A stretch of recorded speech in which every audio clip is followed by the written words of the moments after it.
U.S. President Donald Trump has signed off on a decision to impose 50% tariffs on Indian imports, a move aimed at punishing New Delhi for continuing to buy Russian oil, which, he said, helps finance Moscow's war against Ukraine, Bloomberg reports. The new tariffs took effect early Wednesday, doubling the existing 25% duties. They will cover more than 55% of Indian exports to the United States, India's largest overseas market. The hardest hit sectors are labor-intensive industries, such as textiles, footwear, jewelry, and toys. Pharmaceuticals and electronics, including Apple's large-scale investments in India, remain exempt for now. The White House decision marks a sharp downturn in U.S.-India relations, which in recent years had grown closer as a counterbalance to China. New Delhi slammed the move as unfair, unjustified, and unreasonable, and vowed to continue purchasing Russian oil.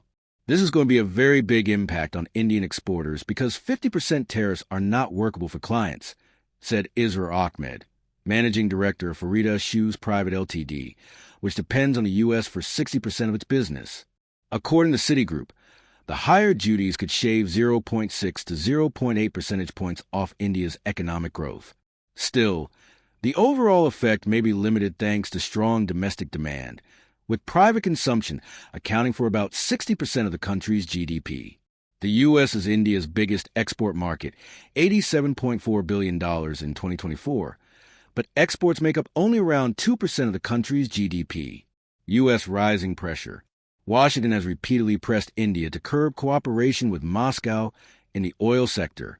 U.S. officials argue that New Delhi's purchases of discounted Russian crude provide the Kremlin with vital revenue to sustain its war against Ukraine. The U.S. Department of Homeland Security on Monday issued a draft notice confirming the tariff hike, which officially took effect on August 27th.